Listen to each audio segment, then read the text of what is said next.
Vamos falar com o nosso Deus.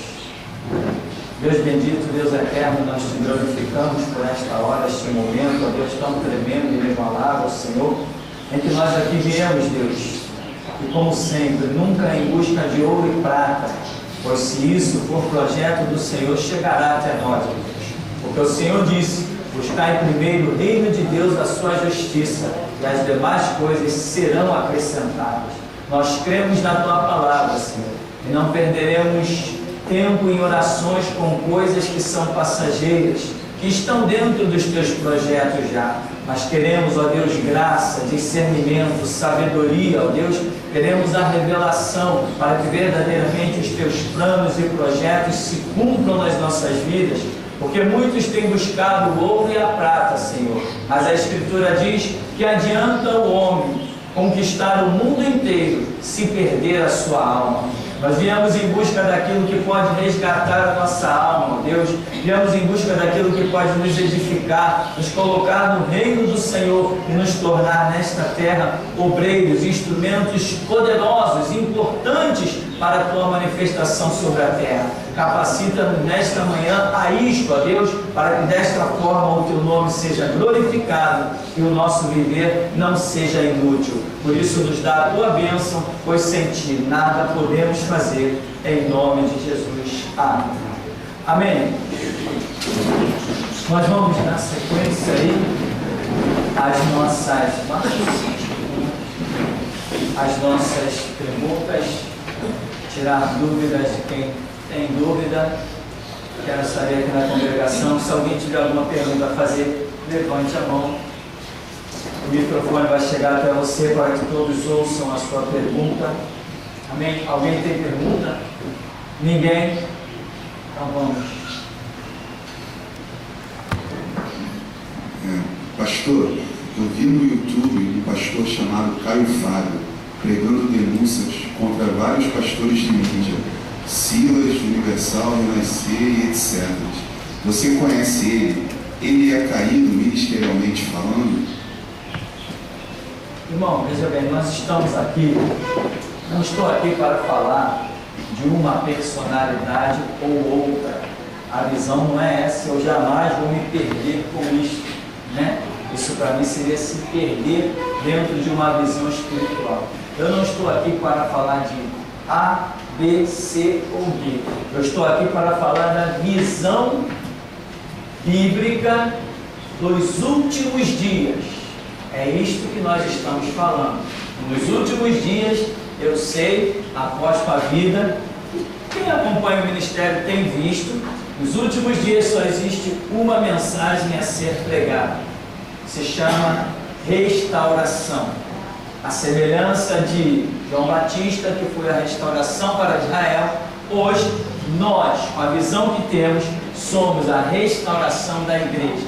Assim como somente teve continuidade na sua vida espiritual o judeu que entendeu a mensagem de João Batista e atentou para Jesus Cristo, assim também nós estamos fechando o tempo da graça. Somente será arrebatado, somente será instrumento de Deus quem atentar para o que pregamos, visão da restauração, poderá então entrar neste mover do Espírito Santo dos últimos tempos. Isto é fato encerrado, acabou a história, e o futuro vai mostrar isso, em que muita gente vai ficar por aí chorando lágrimas de sangue, dizendo: aqueles fanáticos tinham razão, tarde demais. Então, quando nós falamos de A, B ou C, é comparando a uma visão bíblica. Então, o senhor Silas Malafaia, o senhor Edir Macedo, o senhor R.R. Soares, o senhor Valdemiro Santiago, o senhor Caio Fábio, a visão deles é bíblica? Eles pregam Bíblia? Eles pregam restauração? Não prega restauração? Não, mas está pregando paz e amor. Parabéns, vamos aplaudir. Não, mas está pregando a evangelização. Tá, parabéns, vamos aplaudir. Estão dando o sopão e a cesta básica. Parabéns, vamos aplaudir. Mas não estão dentro de um projeto de Deus e ponto final. Lembra da mensagem das duas mulheres? As pessoas não leem. Duas estão no campo. Ora, duas mulheres. Mulher é símbolo de quê? Da igreja. Então nós estamos diante de duas igrejas. Aí diz que ambas estão no campo. Ambas estão no local de trabalho. E a parábola do joio e do trigo diz que o campo é o mundo. Então, duas igrejas. E Jesus está ali falando dos fatos que antecedem a sua vinda. Duas igrejas trabalhando no campo. Elas estão moendo, elas estão então produzindo alguma coisa. Só que Jesus vem e diz que uma vai ficar e a outra será levada. Ora, mas se você observar, uma mulher, outra mulher. Uma está trabalhando, a outra está trabalhando. Uma está, vamos dizer, no campo, a outra está no campo. Uma está moendo, a outra está moendo. Ora, o que há de diferente entre elas? Nada. Mas a Bíblia diz que Jesus diz que vai instruir uma e vai acolher a outra. Ué, por quê? Qual a diferença? A diferença só pode estar no que foi produzido, no que foi moído, no que foi produzido. Só aí está a diferença. Então, o que é essa diferença? É o trabalho dentro do mover do Espírito Santo. É o trabalho dentro da dispensação que Deus trouxe para a última hora, como é mencionada na parábola. Então, qual a diferença hoje que temos sobre a terra? Clara, óbvia, essa diferença já está em tudo que é campo.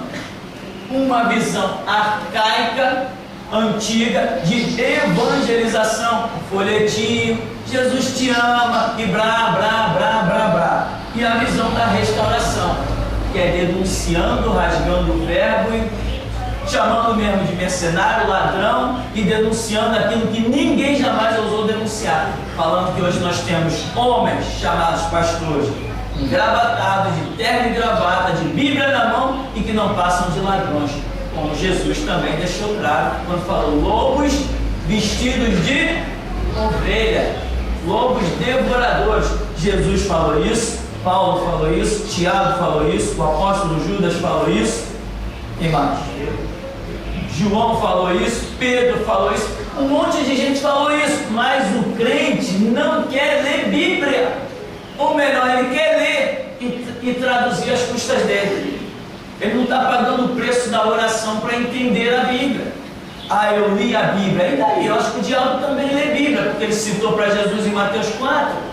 O diabo deve ter um escritório só para ler Bíblia. Ele está enganando um monte de crente por aí, com o que diz a Bíblia. Ó, está escrito. Tentou enganar Jesus com o que estava escrito. Então a questão não é essa. A questão é o que estava produzindo. Então, hoje, quando eu olho para essa galeria desses pseudos homens de Deus, né? Quando eu olho para a galeria desses grandes homens aqui, ou melhor, desses grandes nomes, são ícones na sociedade, Jesus me ensinou que a árvore seria conhecida pelo fruto. A mesma coisa aqui das duas mulheres. Fruto. Então, quando eu olho para a vida desses homens hoje, eu não vejo fruto. Então, quem é homem de Deus, quem não é homem de Deus, não é essa a questão. Eu não estou aqui para fazer um desfile de nomes, exceto quando Jesus me manda falar em dadas situações. Um dos nomes que eu mais demorei para mencionar nesse ministério, durante anos, foi o seu Silas Malafaia. Demorei demais, vendo que as coisas estavam tudo errado. E toma pregação e pregação, não estou mencionando o nome, até o dia em que o Espírito Santo em pleno púlpito é hoje. Pode começar a anunciar que ele também já era. Acabou. Então, quer dizer, Deus deve ter dado as oportunidades a ele, mas não tem jeito. Homem de Deus com um amigo político não é homem de Deus. E ponto final. Acabou a história. Não tem jeito. Eu não tenho amigo político. Se quiser ser meu amigo, sai dessa lama. Se não, fica para lá ou para cá. Bom dia, boa tarde, boa noite. Se cair, eu levanto. E se eu cair e quiser me dar a mão, muito obrigado, agradeço. Mas você para lá ou para cá. Não compactuo com esse negócio de política e acabou a história. Porque o meu Jesus falou que aonde entra a política, ele sai. Ele não briga por público. Ele só aceita público que entregam para ele voluntariamente. Então, meu irmão, o que prega o Caio Fábio? O Caio Fábio hoje ele não prega absolutamente nada. Não é pastor, não tem igreja, não lidera nada. É apenas um homem que tem dinheiro, tem TV a cabo, tem televisão online e fica lá falando o que bem quer, o que bem entende. O que ele produz? Eu não vejo ele produzir nada. Pelo menos nada de acordo com o mover do Espírito Santo. Amém? Mais perguntas? Uma pergunta do Rudinei de Fortaleza, ele diz assim: pastor, você poderia me dizer o porquê de acontecer o déjà vu, aquelas sensações que a gente pensa que já aconteceu em um determinado momento de nossa vida? Déjà vu é um sentimento, vamos assim dizer, é um sentimento muito bobo e abestalhado. Você vai entrar, você entra numa rua e acho que eu já passei por aqui. Aí você entra numa casa, eu acho que eu já entrei nesse lugar. As paredes são verdes, né? Existe 1 milhão de paredes verdes. Existe 1 milhão de ruas iguais, com árvores plantadas, com prédios nobres, um monte de coisa. Aí você passa e fica que nem um besta. Eu já passei por aqui. Ao invés de você chegar, que engraçado, parece que eu já passei por aqui, e seguir a vida, fica que nem um besta. Ou seja, mostrando mesmo que você não tem condições de ser um cristão. Mostrando mesmo que você não tem condição de ir adiante. Mostrando que você não tem condição de alcançar o ministério. Que você está parecendo uma criança. Eu já passei por aqui um dia. Imagina esse telhado que nós fizemos aí, o que tem de fábrica com esses telhados, aí entra um cara aqui, engraçado, eu acho que já passei nesse lugar um dia. Existe 1 milhão de telhados no Rio de Janeiro igual a esse aqui. Aí ele olha e eu já passei por aqui um dia. Isso é o chamado déjà vu. Tem nada a ver com a realidade. Aí vem os espíritas. Isso é porque na outra encarnação você já andou por essa terra. Brincou de atirar o pau no gato com o diabo, ou qualquer coisa desse tipo. Déjà vu é uma besteira, não tem nada a ver com a realidade, é um nome que deram bem originário lá daquelas bandas onde essa palhaçada toda acontece. Né? Então, não tem nada a ver, não tem nada a realidade. Qualquer um de nós já teve a impressão de ter passado num lugar engraçado, será que eu já passei aqui? Aí tu para um pouquinho mais para pensar, não, nunca passei aqui não. Aí você depois até lembra, isso aqui parece com tal lugar, parece com não sei o que, parece... Quantas vezes você não olhou para uma pessoa no meio da rua? Caramba, eu acho que eu conheço aquela pessoa. Aí vem os espíritas, não, é porque na outra encarnação ela era tua filha, ou ela era tua mãe, ou ela era tua tataravó, ou que nem apareceu no Ratinho um camarada que diz que a mão dele sangrava, né? E aí encontrou um outro camarada lá. Aí os espíritas dando a explicação, não, porque na outra reencarnação, esse aqui foi Jesus Cristo e esse daqui crucificou esse. Então agora a mão desse sangra e não sei o que, e toma-lhe palhaçada das doutrinas satânicas espíritas. Então, déjà vu não tem nada a ver com a realidade, e um cristão ficar se prendendo a isso é perda de tempo, está provando que não vai adiante, não tem chamado ministerial, porque está se prendendo a uma infantilidade. Crente, olhar para seja lá o que for, eu acho que eu já vi isso antes. Tá, se já viu, se não viu, tá bom, segue a vida. Você não pode ficar preso a uma imagem parecida. Outro dia eu ia passando pela rua, falei, caramba, aquele jovem ali, eu já vi aquele jovem, tenho certeza que já vi aquele jovem em algum lugar. Aí parei ele e falei assim, ô rapaz, você já trabalhou no Bradesco? Parei ele, era muito. Você trabalhou no Bradesco? Ele falou assim, não. Eu falei, rapaz, eu tenho certeza que eu te conheço. Aí ele falou assim, não foi da empresa de ônibus? Eu falei, Transporte Futuro? Ele falou, é. Eu falei, isso mesmo. DP? Ele falou, é. Eu falei, ah. Entendeu? Isso já tem 11 anos. Está entendendo? Isso já tem 11 anos. Então era uma realidade. Eu realmente já tinha tinha visto aquela pessoa, mas não na outra encarnação, nessa aqui mesmo, que outra não existe. Eu convivi, eu trabalhei com um rapaz numa empresa. Então, esse negócio de ficar parado no tempo, perdendo tempo com uma coisa dessa, a vida vai passar, meu irmão. Daqui a pouco a era da igreja acabou e tu tá, onde é que eu estava mesmo, hein? O tempo passa. Então, esquecer esse negócio de déjà vu, se eu já tive aqui antes, em outras vidas passadas, se eu já andei com Adão, se eu já joguei futebol com Caim, isso aí esquece isso, vamos tocar a vida para frente. Tem perguntas aí? Uma pergunta da Francis, ela diz assim: pastor, se uma pessoa cristã tem experiências como se a alma saísse do corpo, ou se dormindo sentisse a opressão de Satanás, por que isso acontece? Essa pessoa sou eu, e essas experiências aumentam à medida que me dedico mais à Bíblia e ao estudo da Palavra de Deus. Por que Deus permite isso?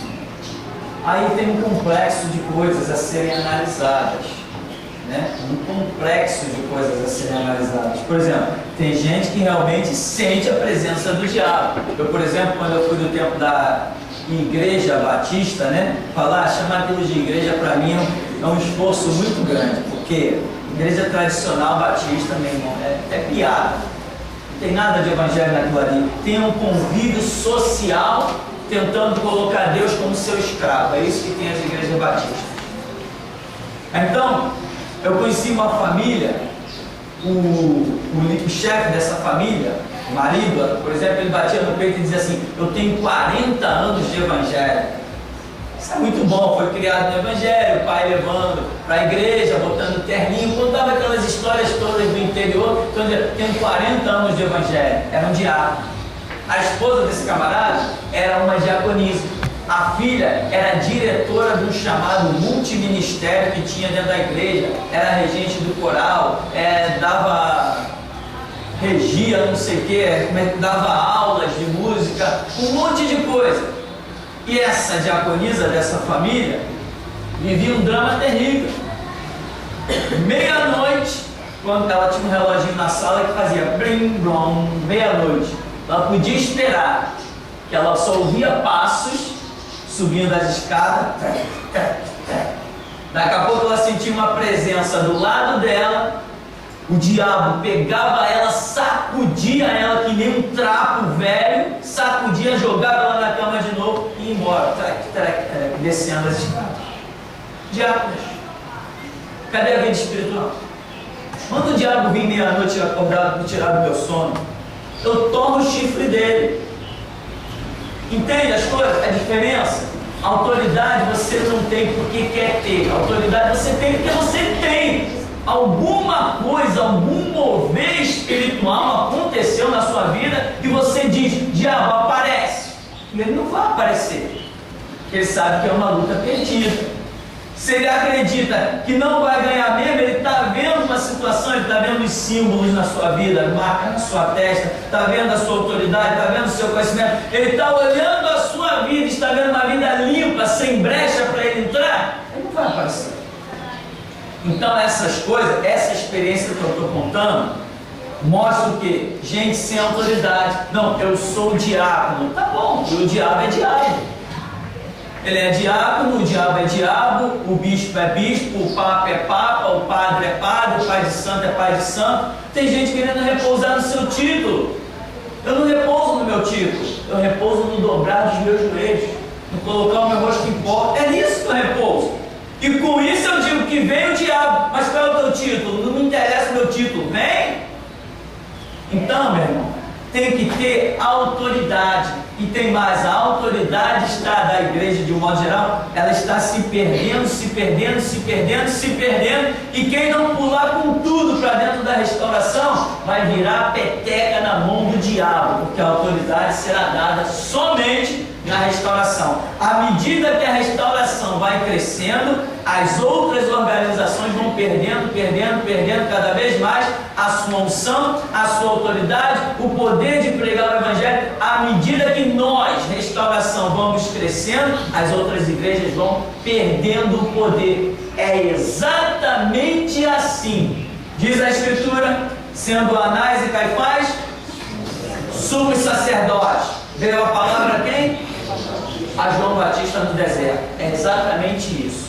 Uma vez que nós, restauração, surgimos, quem tinha a palavra já está perdendo. Vai chegar uma hora que o camarada vai achar um peso até abrir a Bíblia. Então, essa presença do diabo é real. Mas se você não tem autoridade, diabo, eu te repreendo no sangue de Jesus. Diabo, tu está amarrado. Deus, envia os teus anjos. Se você não tem esse espírito guerreiro, o diabo roda e roda e roda você até o fim. O diabo não foge de quem tem nome no hall de membros. O diabo não foge de quem carrega uma Bíblia na mão. O diabo não foge de quem conhece meia dúzia de versículos, ou quem teve uma visão, ou quem teve um sonho. O diabo não foge, meu irmão, de quem está com o pé dentro da igreja. E o joio e o trigo, como é que fica? O diabo não foge simplesmente de alguém que se diz cristão. O diabo foge de quem tem autoridade contra ele. Enquanto nós não nos levantamos contra o diabo, ele se levanta contra nós.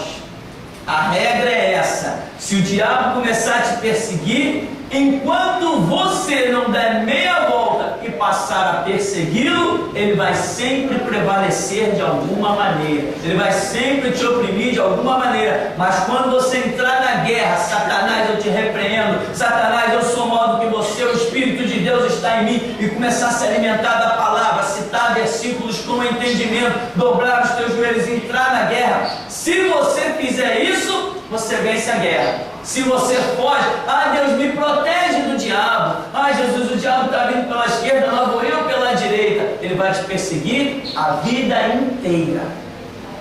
A vida inteira, até um dia achar uma brecha para acabar contigo. Então é real, a presença do diabo é real. No começo da minha caminhada, hoje ele não quer mais, mas no começo da minha caminhada eu senti claramente. Eu dormia na sala, no chão, e eu senti que alguém estava na cozinha. Eu falei, eu senti claramente que aquilo era espiritual, não tinha ninguém fisicamente, ninguém entrou pela porta, alguém entrou pela cozinha, passou pela parede. E quando eu estou ali sentindo aquela opressão, com muito medo, estava começando na caminhada cristã, eu senti quando uma mão pegou no meu pé e subiu um pouco mais para a minha perna. Meu corpo petrificou, eu virei uma pedra. Não conseguia fazer assim com o dedinho, mexer, nem piscar eu não conseguia. E eu sabia que era o diabo. Hoje ele não quer mais brincar de pegar no pé. Então, quando eu senti aquilo, eu quis clamar pelo sangue de Jesus, eu não consegui. Meu queixo estava cerrado. Meu queixo estava cerrado, eu não conseguia mexer um músculo. Em pensamentos, eu clamei ao sangue de Jesus e eu tive a visão do sangue de Jesus começar a cair sobre a minha cabeça. Quando aquele sangue começou a cair sobre a minha cabeça, a mão já afrouxou lá embaixo na minha perna. E o sangue foi descendo meu corpo, descendo, e a mão foi escorregando para baixo até ir embora de uma vez. Em pensamento, clamando ao sangue de Jesus, eu venci o diabo. E dirá se eu abrir a boca. As lutas são para nos fortalecer. As lutas são para nos deixar mais fortes, muito mais fortes. Então, sentir a presença do diabo é até normal. Jó não sentiu? É uma raridade? Foi um fato raro? Foi, mas sentiu, não sentiu? Jesus não sentiu a presença do diabo? Sentiu. Pedro nos escreve dizendo que o diabo, nosso adversário, está em derredor, bramando como leão, buscando a quem possa tragar. Então a batalha espiritual está aí. Agora, se você é forte e está abrigado no esconderijo do Altíssimo, você não vai sentir as flechas que estão batendo lá fora no muro, as flechas que estão caindo no meio da rua. Você pode estar em guerra, mas aonde você está em plena paz. É guerra no mundo, mas Jesus falou: deixe-vos a paz, a minha paz vos dou. E outra coisa, não podemos acusar Deus. Por que Deus permite isso? Por que Deus permite aquilo ou aquilo outro? Não, Deus não tem culpa de nada. Ele já me deu a palavra, o Espírito, a espada, o escudo, o capacete, Ele já me deu tudo. Está tudo à minha disposição. Mas não está à disposição porque está escrito. Tem muita gente que acha, eu tenho escudo de Deus. Por quê? Porque está escrito, conversa fiada. Está escrito que Jesus veio para buscar o mundo e, no entanto, o mundo vai ser lançado no inferno. Não pode se confundir. Reino de Deus não é uma salvação barateada. Tem preço, tem custo. Tem que saber olhar para Jesus, usando uma coroa de espinho, os cravos nas mãos, olhar para aquela figura, aquele trapo humano que foi Jesus, pagando o preço da salvação. Eu não posso achar que eu vou de braços cruzados entrar pela porta da salvação. Não posso achar isso. Não cabe na minha cabeça. Já coube um dia quando eu era batista, agora não cabe mais. No tempo da Batista dizia assim: uma vez salvo, salvo para sempre. O que tem de batista lá com pratinho no inferno? Onde assinou isso? Uma vez salvo, salvo para sempre. Como? Aonde? Quem foi o estúpido que tirou essa ideia da cabeça? Só se for Miguel Ângelo, Marco Feliciano, eles que pregam isso aí. Eu não.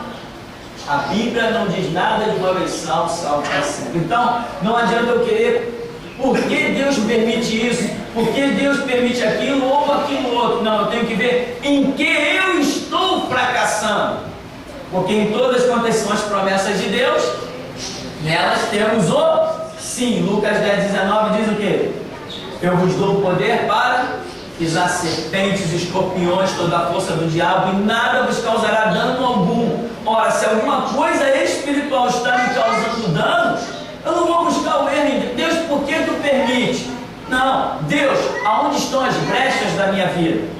Aí você parte para a oração, parte para o clamor. Às vezes você tem uma maldição na sua vida. Por que essa maldição? Alguma coisa que você deveria crer e não crê. Às vezes é isso.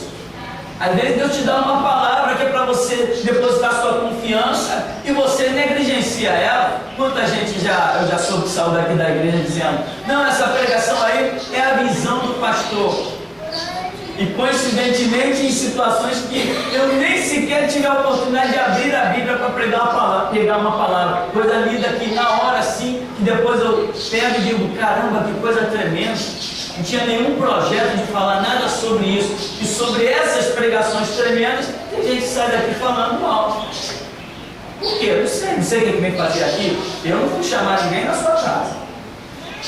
Se vem aqui é porque quer ouvir, né? Então, meu irmão, tem que analisar a sua própria vida. A Escritura diz: de que se queixa o homem, queixe-se dos seus próprios pecados. O que está de errado na sua vida? Sua vida financeira não está legal? Vai procurar saber em Deus por quê. A sua saúde não está legal? Vai procurar saber em Deus por quê. A sua vida, sei lá, os seus caminhos profissionais não estão legal? Vai procurar saber em Deus por quê. Mas não tente procurar um problema em Deus. O problema não está em Deus. O problema está em você. Você está se matando de trabalhar e não está vendo o resultado? Vai procurar saber em Deus. Por quê? Então, você não tem autoridade sobre o diabo? Vai procurar saber em Deus. Por quê? O seu ministério não está acontecendo? Vai procurar saber em Deus. Por quê? Mas sempre procurando saber em Deus, esperando que Deus aponte aonde está o erro em você. Não vem procurar erro em Deus, nem Deus não gosta de mim. Não vem com esse espaço. Procure o erro sempre em você. Tá ok? Uma pergunta da Grace Kelly. Pastor, eu gostaria de saber se o senhor está ciente do absurdo que a Igreja Renascer está fazendo luta livres dentro do templo, em um lugar onde se deveria cultuar a Deus. O senhor está ciente desse absurdo? Estamos. Temos bastante vídeos, gravados sobre isso já, mostrando que lá não é mais uma igreja. Mas não está lotado lá? Para uns, vê a pergunta lá, Grace Kelly, Vê a pergunta. Está sabendo do absurdo? Para ela isso é um absurdo. Para mim também é um absurdo. Luta livre dentro da igreja, pancadaria, soco na cara, chute. Isso? Que cristianismo é esse? Imagina Jesus montando um ringue lá em Jerusalém. Aí Paulo, aí Pedro, agora com vocês. É a vez de vocês. Tem lógica uma coisa dessa? Então a internauta já está dizendo: absurdo. Para nós também é absurdo. mas para nós que temos o Espírito Santo. Se nós perdermos o Espírito Santo, isso que hoje é absurdo, vai ser louvável. Quem não tem o Espírito Santo não acha o sabonete ungido uma boa, as sementes ungidas uma boa, a caneta ungida uma boa? Aí quando você diz assim, mas que é isso? Isso é idolatria. Não, isto é um ponto de contato. Ah é? Então as esculturas de gesso da Igreja Católica também são louváveis, porque não passam de um ponto de contato. Não, mas lá é idolatria. E nessas Babilônias da vida aí chamadas de evangélica não é idolatria. Então, quando nós perdemos o Espírito Santo, aquilo que antes era absurdo começa a ter respaldo nas nossas vidas.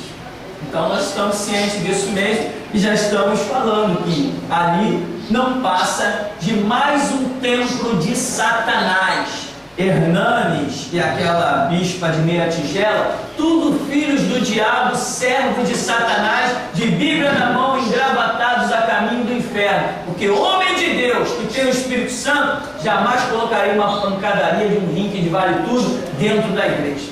Eles não são homens de Deus, eles não têm o Espírito Santo e eles não entrarão no céu que eu vou entrar. Eu me nego a entrar com eles. Eu não aceito.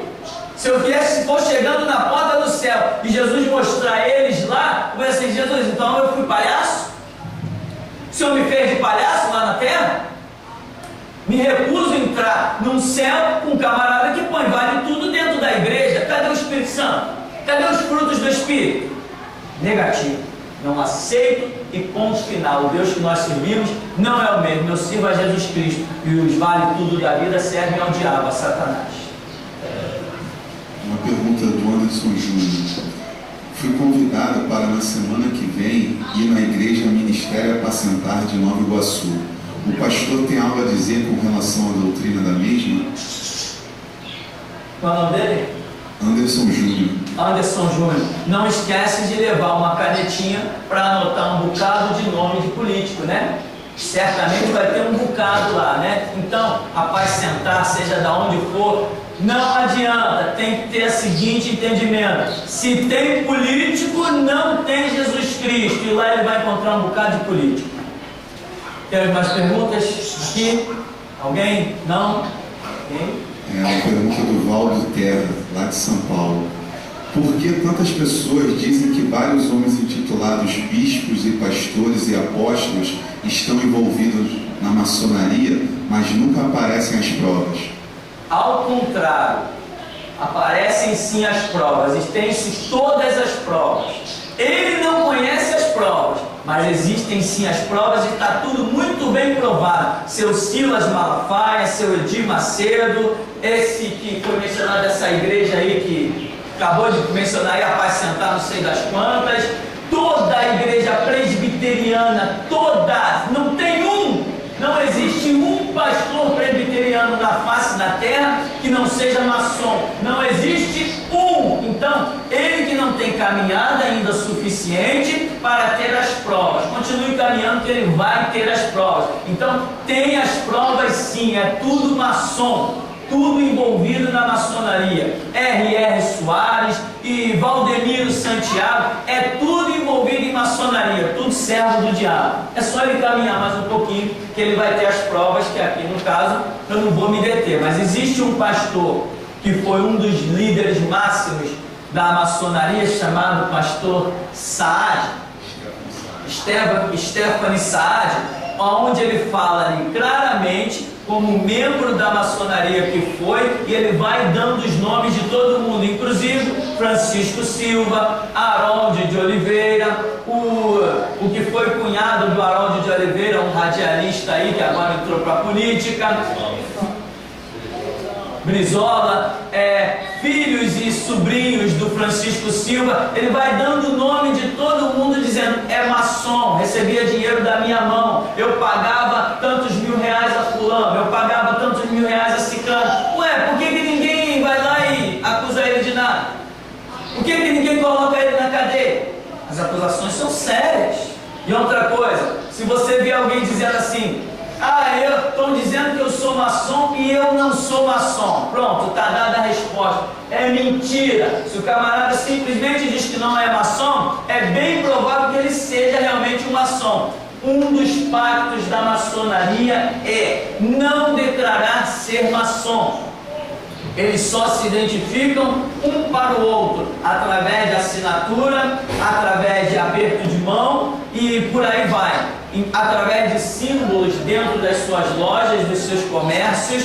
Então, quando você vê um pastor dizendo assim, não, eu não sou maçom, acabou a história? Não, não acabou a história. É bem possível que ele seja maçom. E se ele não for maçom, ele diria, eu não sou maçom porque eu não sirvo ao diabo. Maçonaria satânica e rasgaria o verbo. Pelo simples fato dele dizer não ser maçom, não está provado nada. Porque um dos pactos satânicos da maçonaria é que o maçom não diga ser maçom. É um comentário da Ana Paula do Japão. Pastor, venho aqui agradecer muito pela sua coragem em denunciar essas heresias. Eu aqui no Japão estava enganada na Igreja Universal, mas depois que conheci esse ministério, eu estava igual aquele cego que disse, eu era cego, mas agora eu posso ver. Obrigado, quando eu voltar ao Brasil, não irei cair no mesmo golpe. Bom, né? Para isso se manifestou o Filho de Deus, para desfazer as obras do diabo, e isso nós nos alegramos muito. São bastante meios assim, até telefonemas, que nós glorificamos a Jesus Cristo, porque sabemos que sem Ele não passamos de pó e cinza, né? Tem perguntas aqui na congregação? Esse povo está sabendo demais. Eu vou diminuir os cultos para vocês começarem a fazer perguntas. Entendeu? É uma pergunta da... Vocês querem dar vaga para os nossos irmãos, né? A Arlene, ela diz assim, pastor, o senhor poderia dar uma palavra sobre o versículo de Mateus 5,17? E já existe alguma mensagem deste versículo? Existe mensagem de Mateus 5,17, onde Jesus diz que não cuideis que vim destruir a lei aos profetas. Não vim destruir, eu vim cumprir. Ou seja, Jesus está mostrando que tudo a nível de ritual estaria cumprido na pessoa dele, porque ele está dizendo ser, a Escritura vai dizer que Jesus é um Cordeiro de Deus que tira o pecado do mundo. E quem fala isso sobre Jesus é Isaías 53, mostra ele sendo sacrificado, e depois João Batista faz essa declaração. Quer dizer, João Batista entende que aquela personalidade ali, como ele diz, importa que ele cresça e eu diminua, aquele Jesus que ele está vendo ali é o Cordeiro de Deus que tira o pecado do mundo. Ou seja, João Batista entendeu qual seria a missão de Jesus, seria sacrificado pela humanidade. Por isso, João Batista recebe títulos tremendos de Jesus, do nascido de mulher, não tem ninguém maior que ele. Por quê? Só pelo que pregava? Não era só pelo que pregava, era pelo que compreendia, pelo que entendia. Você olhar para uma pessoa e dizer assim, ali está o Cordeiro de Deus que tira o pecado do mundo, classificando alguém como Cordeiro, você está dizendo, ali está o fim do sacrifício das leis de Moisés, ali está o cumprimento de toda a lei exigida no Antigo Testamento. É muito entendimento, é muita compreensão. Então João Batista manifesta esse entendimento. Então Jesus mesmo vem e diz em João 5,17, não cuideis que vim destruir a lei ou o profeta, porque aí depois Jesus vai dizer assim, nem um jota, ou melhor, nem um iota, né, ou um tio se omitirá da lei. Quer dizer, esse aqui iota é uma palavrinha, é um símbolozinho pequenininho que fica em cima das escritas hebraicas, quer dizer, uma coisa muito mínima. Jesus está falando, nem isso será omitido da lei. Não será, por quê? Quem deu a lei? Não foi o próprio Jesus, o anjo do Senhor, lá no Monte Sinai para Moisés? Como é que ele vai dar uma lei e depois vai desprezar? Então, ele deu a lei, não achou gente suficiente para cumprir a lei, o verbo se fez carne, ele mesmo veio e cumpre a lei dele, mostrando que quer trazer uma nova dispensação mas não vai deixar sua lei passar em branco. Olhou, não viu nenhum justo capaz de se oferecer pela humanidade, ele mesmo vem e se oferece como Cordeiro de Deus que tira o pecado do mundo. Então, Mateus 5,17 é a declaração de Jesus que todos os rituais, todas as exigências da lei estariam cumpridas na sua pessoa, e então agora ele poderia estar instituindo o tempo, estamos chegando ao final dele, chamado tempo da graça, em que agora não adianta mais credibilizar os rituais do Antigo Testamento. Somente quem credibilizar o sacrifício de Jesus Cristo é quem encontrará a salvação. Esse sacrifício não poderá ser desprezado de forma alguma. Quem conhecer o sacrifício de Jesus terá que andar com fé nele. Cristo não pode ser negado, né? Então não confundir, está cumprido o Antigo Testamento? Sim, nos seus rituais e nas suas exigências de conduta. Ninguém agora anda mais conforme o Antigo Testamento. Ninguém. Quem estiver fazendo isso está perdendo o seu tempo. Mas não confundir com as profecias do Antigo Testamento. As profecias não estão falando de ritual, as profecias não estão falando de conduta, as profecias estão alertando ao povo de Deus de coisas que no futuro irão acontecer. Então nós temos no Antigo Testamento profecias deixadas por Moisés, profecias deixadas por Ezequiel, por Daniel, por Jeremias, por Isaías e por um monte de outros profetas, Amós, Obadias, Neemias.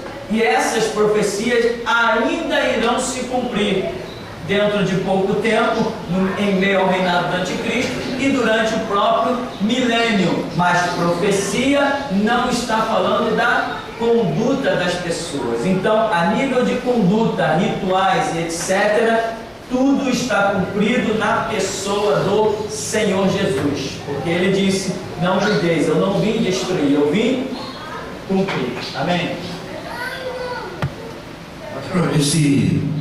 Essa lei que Jesus cumpriu tem alguma coisa a ver com os 10 mandamentos? Está ligado também? Sim, tudo a nível de conduta está cumprido. Pastor, então quer dizer, Jesus cumpriu o não matarás? Cumpriu e confirmou, né? A partir da sua morte na cruz, ele disse assim, aquilo que quereis que os homens vos façam, mas eles vós também. Então não precisa Jesus dizer, não matarás.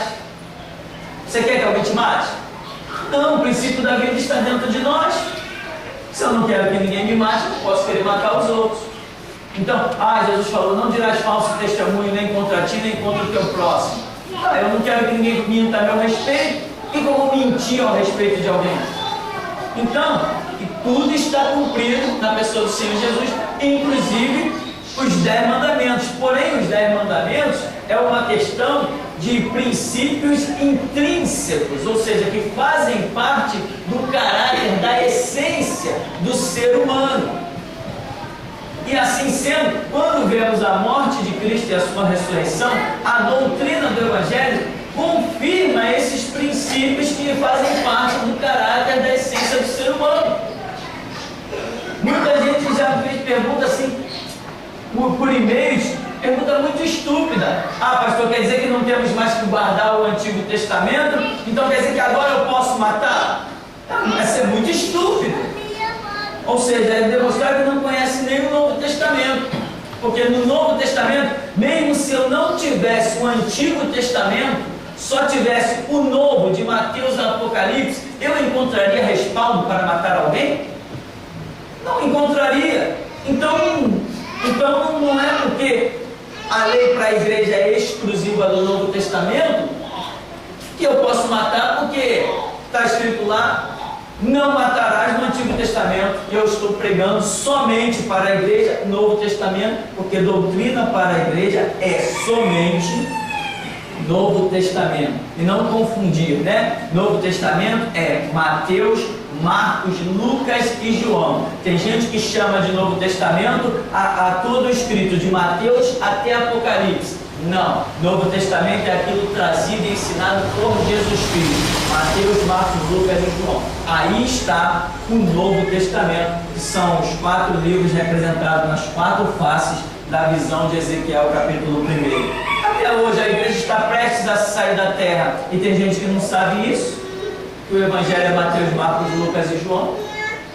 Então, meu irmão, rituais, conduta, isso é, para nós, igreja, é da pessoa do Senhor Jesus para frente nos ensinamentos que Ele nos tem deixado. Amém? Tendo mais pergunta?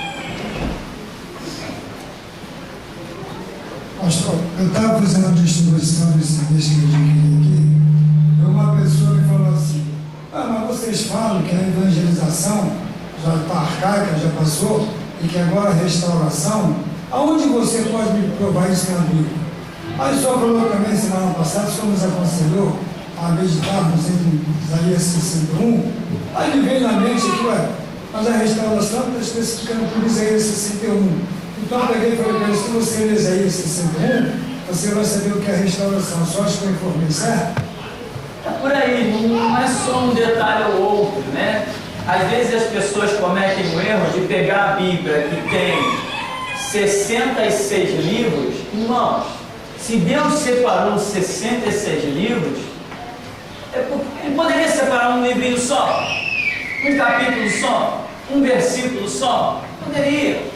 O nosso Deus poderia ser maluco que nem Maomé e criar aquelas coisas lá que criou. Mas o nosso Deus é diferente. Não servimos ao diabo que nem os de Maomé. Não servimos. Então, se Deus nos separou 66 livros, você tem que ter consciência de que para dominar, vou até usar dominar entre aspas, porque ninguém domina a revelação bíblica, você tem que ter estudo. Deixa eu usar uma expressão aqui assim: pelo amor de Deus, você tem que ter estudo. Você está diante de 66 livros com contexto histórico, profético e espiritual. A Bíblia é um complexo imenso, 66 livros, mas aí o camarada quer chegar à conclusão de como ele vai se conduzir. Por exemplo, eu encontrei um camarada na Central do Brasil, aí ele dizia assim para mim: não, eu já decidi, eu não quero saber o que diz um, o que diz outro, eu vou permanecer na doutrina dos apóstolos, porque lá em Atos está escrito: e perseveraram unânimes na doutrina dos apóstolos. Ora, e quem foi que disse que apóstolo tem doutrina? Apóstolo tem doutrina? Cadê? Me mostra a doutrina dos apóstolos. Eu estou desprezando elas, estou pisando em cima. Se os apóstolos não andassem na doutrina de Cristo, o Espírito Santo não confirmaria nada da vida deles. Então eu não posso dizer que vou andar na doutrina de apóstolo se eu tenho a doutrina de Jesus Cristo. Mas ele, que perseveraram unânimes na doutrina dos apóstolos, em um versículozinho, acabou um verso, fez com que o camarada definisse a conduta dele, como ele ia caminhar. Mas se eu perguntasse para ele: então me diz qual é a doutrina dos apóstolos, eu ia começar a enrolar a vida dele, que pelo jeito nem isso ele não sabia. Então, meu irmão, nós estamos diante de 66 livros. Restauração está profetizada em Isaías 39, está profetizado em Isaías 61, está profetizado em Mateus, em Marcos, em Lucas e em João. Mateus no capítulo 3, Lucas no capítulo 2, João no capítulo 1. Então, eu tenho um complexo de livros para poder definir qual seja a doutrina bíblica. E tem gente cometendo a loucura de se deter a um verso bíblico e dizer: pronto, eu achei a revelação, agora minha vida vai andar nisso daqui. Aí vem uma mudança de dispensação que não está revelada naquele verso que o infeliz separou. Ele fica parado no tempo, enquanto a igreja espiritualmente segue, ele fica perdido para trás. Então, a doutrina da restauração está aqui, ó, espalhada na Escritura. Às vezes eu vejo as pessoas dizendo assim: não, que eu já li o Novo Testamento, não, que eu já li o Antigo Testamento, não, que eu já li uma vez Gênesis. Meu irmão, eu li Gênesis umas 10 vezes. O Novo Testamento eu não sei quantas vezes eu li, não dá para lembrar. Mateus, Marcos, Lucas e João, eu ficava brincando de ler Mateus, Marcos, Lucas, João. Mateus, Marcos, Lucas, João. Desde que eu me converti, a minha vida foi ler Mateus, Marcos, Lucas, João. Olha, se você pegar uma palavra e dizer assim, lá nos evangelhos está quem é essa palavra? Eu olho para ela e digo assim, não tem. Então não é, a coisa não é simples. Estamos diante de uma biblioteca. Ou será que 66 livros não pode compor uma biblioteca? Você tem que ter ideia disso. Então, meu irmão, até também dizer uma coisa: não tem nada que ficar se desgastando com ninguém. Restauração não se desgasta com ninguém. A restauração não é para todos. Vou explicar. A restauração não é para todos. Quando João Batista pregou restauração, a Escritura diz que ele pregou para os judeus e pregou em toda a circunvizinhança ao rio Jordão. Lembra da mulher samaritana? Estava lá fora dos termos de Israel, estava lá onde o povo de Israel nem passava pelaquela cidade. A mulher se espanta: como sendo tu judeu, fala comigo que somos samaritanos? Não eram aqueles excluídos? Mas o que a mulher disse para Jesus? Eu sei que quando o Messias vier, você tem que analisar a Escritura, irmão. Tem que se deter, tem que passar os óculos, tem que desgastar as vistas. Não esquenta se você vai usar na terra um fundo de garrafa, não, porque lá no céu não tem óculos. Você vai chegar lá enxergando que é uma maravilha. Mais vale a pena o que? Entrar coxo no reino dos céus, disse Jesus, do que tendo as duas pernas ser lançado no inferno. Eu sei que quando o Messias vier, ele vai nos ensinar todas as coisas. Mulher, eu que falo contigo. Quando Jesus fala, a mulher reconhece aquela história toda. Então veja bem, a restauração, nós sabemos que Jesus Cristo pregou restauração. Por quê? A semelhança de João Batista, a semelhança de Jesus Cristo e a semelhança do ministério do apóstolo Pedro, nós vemos eles buscando um povo que tinha noção das coisas que aconteciam no palco de Jerusalém. Toda aquela circunvizinhança a quem foi levada a voz da restauração para a aceitação do Messias, eles tinham noção das coisas que aconteciam no palco de Jerusalém. Eles tinham noção das leis judaicas e uma série de situações. Esta foi a visão de restauração pregada nesse momento. Então, hoje, restauração segue o mesmo padrão. Você já me viu clamando pelas praças? Você já me viu fazendo folhetinho de evangelização dizendo que Deus é bom? Deus nunca deu essa direção desse ministério. E tem mais: se eu saísse com um carro de som nessas praças, eu transtornaria esse bairro, eu transtornaria essa cidade. Só que a visão, embora eu tenha uma visão muito acima de evangelização, eu abalaria muita gente. Não é o chamado que eu tenho, não é o que Deus quer nesses tempos. Deus quer chamar a sua igreja ao arrependimento. Hoje, para um ímpio, uma pessoa que não tem nada a ver, para ele chegar e se fixar na voz da restauração, isso acontece, nós temos pessoas convertidas em nosso meio. Mas isso aqui é muito difícil, porque Deus quer pegar uma igreja que tem base e restaurá-la. Deus não está chamando o ímpio ao arrependimento. A rede da restauração está trazendo até ímpios. E como está trazendo ímpios? Mas o propósito não é esse. Restaurar é você usar a mesma base e refazer a fachada, vamos dizer, né? Vamos restaurar a frente de um prédio. Não vamos botar o prédio no chão. Não vamos arrancar os alicerces desse prédio. Não vamos tirar as colunas desse prédio. Não precisamos nem tirar o telhado desse prédio, em alguns casos. Mas nós vamos fazer uma obra aqui que quando alguém olhar vai pensar que é outro prédio. Mas por dentro é o mesmo prédio. Na estrutura, na essência, é o mesmo prédio. Mas quem olhar não verá o mesmo prédio. Vai achar que esse prédio era assim mesmo? Tem alguma coisa diferente aqui. Isto é restauração. Então o nosso chamado não é com aquele ímpio, aquele que está contendendo. Está contendendo? Meu irmão, vai orar. Eu vou seguir meu caminho. Porque enquanto eu vou ficar discutindo com um ímpio, vai ter gente que poderia estar sendo restaurada, eu estou perdendo meu tempo. Eu nunca discuto com o ímpio. Eu não falo nada para ímpio. Dia a dia, o ímpio pode estar ali blasfemando, pode estar de tititi, de blá blá blá. Eu estou seguindo o meu caminho. Agora, quando é um crente que diz alguma coisa, aí eu jogo apenas uma palavrinha para ele. Na palavrinha que eu jogo, ele sendo uma igreja caída, já tendo a essência, o Espírito Santo vai lá e desperta ele. Isto é restauração.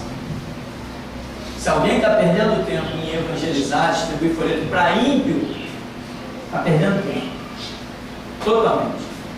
Quando é uma direção de denúncia, de alerta, e aí é outra história. Mas evangelizar, visar, restaurar e preparar para o arrebatamento, a história é bem diferente. Então, nem perca tempo, porque restauração não é para qualquer um, é para aqueles que têm alguma essência. Existem cristãos que já estão tão caídos, mas tão caídos, tão derrotados e tão fracassados, que não serão recobrados jamais, não vão acordar jamais. Acabou o tempo deles, eles negligenciaram tanto, não guardaram nada da essência do Evangelho, que hoje a restauração chega para eles e eles dizem o quê? É loucura, estou fora disso. Agora, quem tem alguma essência de Deus ainda, vai sendo encontrado, um aqui, outro lá, nós vamos cumprir a nossa missão. Temos pergunta aqui? Mais uma então, para a gente concluir esse bloco? É uma pergunta da Tânia. Ela diz assim: pastor, eu vi uma matéria que nasceu um bebê numa maternidade com as mãos coladas. Os médicos fizeram cirurgia e abriram as mãos, que estavam tipo coladas uma na outra. Quando abriram, estava escrito: Jesus está voltando. A matéria diz que todos começaram a chorar. Enfim, o que o pastor acha? Eu não acredito. Ou seja, só acredito vendo. Não acredito. Eu não acredito. Jesus poderia sim usar um fenômeno desse se eu não estivesse vivo para dizer que Jesus está voltando. Mas já que eu estou vivo, não tem um fenômeno desse. Não vai ter mula falando enquanto eu viver. Não vai ter, não vou deixar a mula falar. Eu falo. Não vai ter corvo anunciando porque eu vou falar. Isso é o que eu penso. Então eu não acredito numa matéria dessa. Eu tenho que estar lá e ver, me mostra, eu quero ver, abre a mãozinha aí. Jesus está voltando, que idioma? Aonde foi? E etc.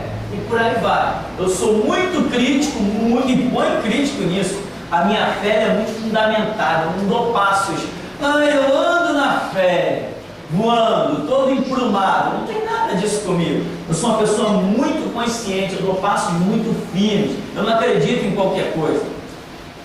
Eu gosto de ir a fundo das questões. Então, eu não acredito. Enquanto Jesus tiver alguém sobre a face da terra para falar, enquanto ele tiver com alguém que possa contar, não adianta vir para mim com fenômenos A, B, C, nem D, né? O que a gente sabe sim, os céus manifestam a glória de Deus, o firmamento anuncia a obra das suas mãos. Jesus falou que próximo da sua vida haveria sinais, maravilhas, prodígios do céu, e fumaça e fogo, o sol vai se converter em trevas e uma série de coisas. Os sinais da palavra é uma coisa. Esses outros sinais sobrenaturais que ninguém nem vê, todo mundo divulga.